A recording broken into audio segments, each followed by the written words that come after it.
I'm gonna put some dirt in your eye.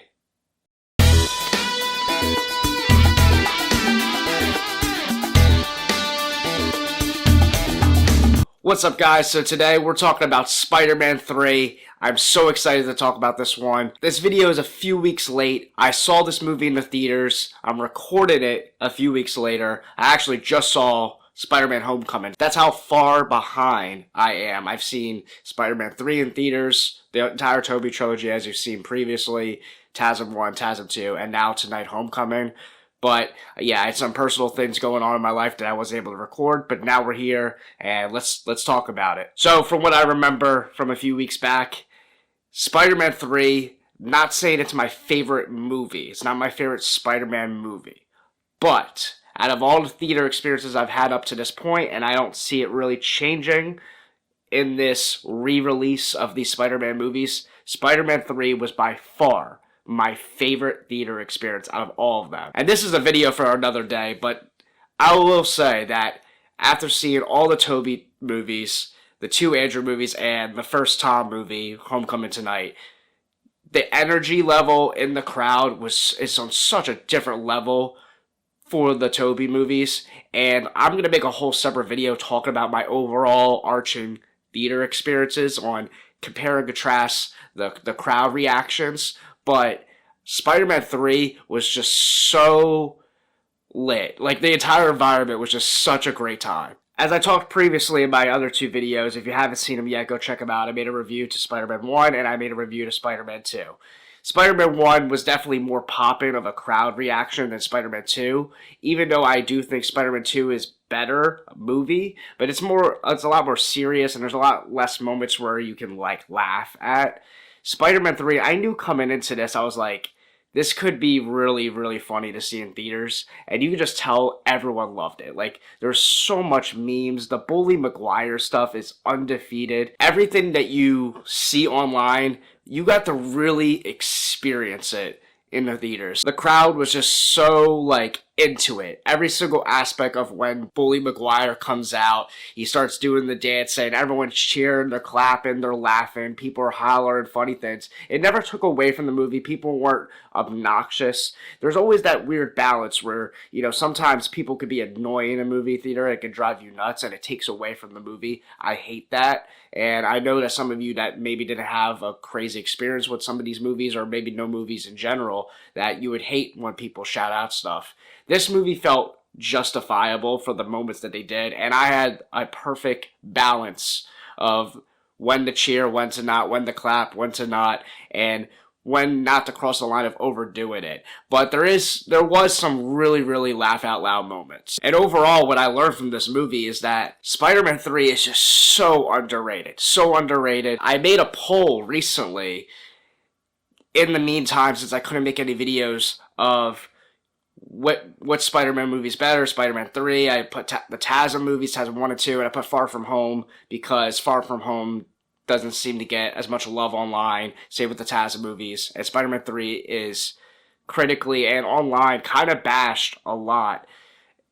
You can kind of understand why there is a lot of flaws in this movie, but when you're in that theater and you saw the way that people react to this movie, and I experienced the TASM movies and Homecoming now, people, I don't care what online says, people definitely seem to like Spider-Man 3 a lot more than they let on. Yes, the movie can be a little convoluted. You have the Sandman storyline, the Harry Osborn storyline, you have the Venom. I would say Venom, Eric Foreman from That 70s Show, aka Topher Grace, he plays a weird Venom. I think as Eddie Brock, he's kind of entertaining. You know, he's got that snarky personality, kind of plays off well as Peter. But once he actually becomes Venom, yes, it is really, really bad. And that is one of the major flaws of the movie. But the pros outweigh the cons so drastically in this movie. This movie is laugh out loud funny. My whole crowd was laughing. I had such a blast the entire time. The highs are so extremely high in this movie. And yes, there are some lows that kind of weigh it down. But for a third movie in a trilogy, it's not that bad. It's overhated. It's underrated. It still fits the mold of the Sam Raimi movies. Yes, it falls off a cliff because Spider-Man 1 is amazing. I gave that a 5 out of 5 stars. I gave Spider-Man 2 5 out of 5 stars. It's one of my favorite movies of all time. I got biasness to this Tobey trilogy. I usually in the past would have said it was a 3 or a 3.5. I've now solidified it's now a 4 out of 5 for me. Yes, that might be a lot, but I mean, if this movie's just, it's so much fun. I don't care. Okay, it's a great time. You gotta give props to Harry Osborn and James Franco. In every single one of these movies, he has a character arc where he's a completely different character in every movie. In Spider-Man 1, he's the friend, and he's like more normal, and he's, battling a lot of different things. Spider-Man 2, he's the cocky, snobby, vengeful, going after Spider-Man. He wants to get him. And at Spider-Man 3, he's full on getting ready to go like Green Goblin-esque, but then he, gets hit on the head, and then he becomes the sweet, lovable Harry. And then when it's time for him to come back and hit that switch, the iconic memes of Harry going after Peter, and he takes it to another level. And seeing that version of Harry versus a Bully Maguire, they just have such a unique chemistry, and the crowd is just laughing at certain moments of this, but they love it. It's not laughing at it in a way that we're like, this is ridiculous. I mean, kinda, yeah, but it's like a laugh of appreciation. We're like, this is awesome. I don't know what it is about it. It's just got such a cheesy, fun charm about it. I think this movie continues to impress over time. The flaws of this movie they should have knocked out one of the villains. I know Sam Raimi, from what I understand, is that he wanted to focus on more of just Sandman and Harry. He didn't want Venom. He didn't actually understand the character Venom, clearly, the way it played out. But the studio really wanted Venom. They're like, no, this is the ending of a trilogy. We need to bring Venom. Venom's a big-time character, and blah, blah, blah, which I understand that. But Sam Raimi still wanted to have Sandman in it, so he wasn't willing to budge that. I think Sandman was a good character in itself. I think Venom is a good character in itself, and I think Harry, all that stuff, they're all important, but it's hard. It was hard for them to balance all of them all together. I think if you had to cut anyone, I would say probably Sandman, just because if you cut Venom, you don't get the Bully Maguire stuff, and I think, to me, that's what makes the movie. Some people hate that part of the movie, him dancing and doing whatever that, but that's what makes this movie awesome.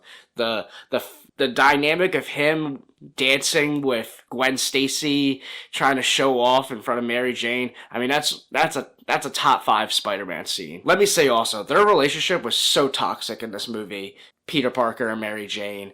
Mary Jane, she was.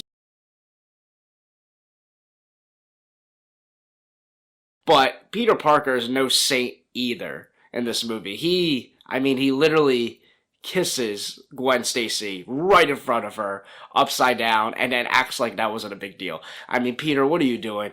I think both of them were so out of character in this movie. Well, not Mary Jane fully. She takes it to another level with the Harry stuff and all that. But, I mean, Peter, he went from, loving her and this and that.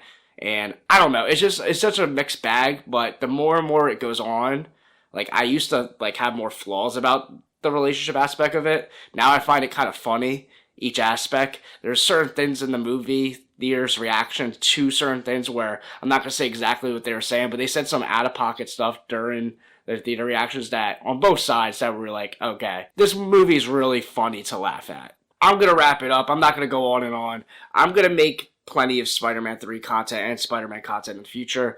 I'll probably talk more about Spider-Man 3 in my ranking video. When that comes out, I'm going to make a review of every single Spider-Man movie and then make a ranking of it. So you'll definitely hear more thoughts on that. But I just wanted to say that Spider-Man 3 was by far my favorite experience in the theaters. It was such a great time. This movie is highly underrated. If you are not a fan of it, I think you need to give it another shot, look at it in a different light, look at it more of like, okay, I'm just going in here to have fun. I understand that there's flaws. I understand that there's certain things that are rushed. To me, I actually have such a great time with this movie all the way up, really until the final act. I think it gets a little rushed. It gets a little goofy with the Venom fighting, and the way they rush Harry to reunite with Peter seems rushed. There are certain elements when Harry's talking to his butler and finally tells him, like, oh yeah, what happened wasn't actually Spider-Man's fault. It was that, like, you couldn't have told him sooner. You know what I mean? There's certain plot holes and things that you can tell was rushed. Sandman, what was he doing in the final act?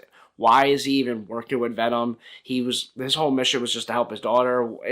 There's certain things that you could, beat your head over and ask questions. But it doesn't matter. That Tobey Maguire, Bully Maguire is just peak, and that Spider-Man suit where he has the black Spider-Man suit is so goated. I get that it's just the Sam Raimi Spider-Man suit, but black, but it looks so cool. That first initial shot of him on the tower and he finally gets his powers is like, whoa, I feel weird. I feel great, whatever he says. Oh my gosh, the score that Sam Raimi compiles in this movie for when he puts on the black Spider-Man suit is so goated, and you just feel the energy. And that's what's so beautiful about Sam Raimi trilogy, is that the score is so iconic throughout it, and it just makes you feel it. That's what really makes not just Spider-Man movies, but superhero movies goated in general, is when they have such an iconic score to them. The Dark Knight trilogy comes to mind. Sam Raimi's Spider-Man trilogy is another one. It's two of the top tier scores in superhero films, and honestly just movies in general. I almost completely forgot to show you guys. I got the Spider-Man 3 poster. It looks a lot better in person. I am struggling with my lighting over here, but this poster might be arguably my favorite one too, on top of the fact it was my favorite theater experience. I didn't get the Spider-Man 1 poster, which is driving me absolutely nuts. I said that in my last review. But I got one for every movie I've seen now up to this point. And Spider-Man 3 definitely might be one of the few ones that actually go on my wall. I'm not going to put up every single Spider-Man poster. I'm getting too many of them. But Spider-Man 3 is definitely in contention. I'll probably put up Spider-Man 2 and Spider-Man 3. I would have put up all three of the Tobey movies, but I didn't get the Tobey 1 poster, even though I went to the movie. So yeah, that's another story. So yeah, leave a comment down below. What do you think of Spider-Man 3? Are you a stan of it like I am? Do you hate it? Is that the bottom of the barrel? I'll tell you this right now, as you heard from my rating earlier, it is not going to be at the bottom of my ranking. There was a time in my life where I thought, oh yeah, I saw the flaws and I couldn't see the pros in it. Not really, but it's a movie that just gets better over time for me. And there's so much about it that makes me want to love it as much as 1 and 2. But I do see the flaws. They are glaring. But the pros outweigh the cons. And it is at least in the middle of the pack, close to the top. We'll see how this plays out as I watch each of these movies. But I think it'll surprise you how high I have this movie ranked compared to most people. Like, comment, subscribe.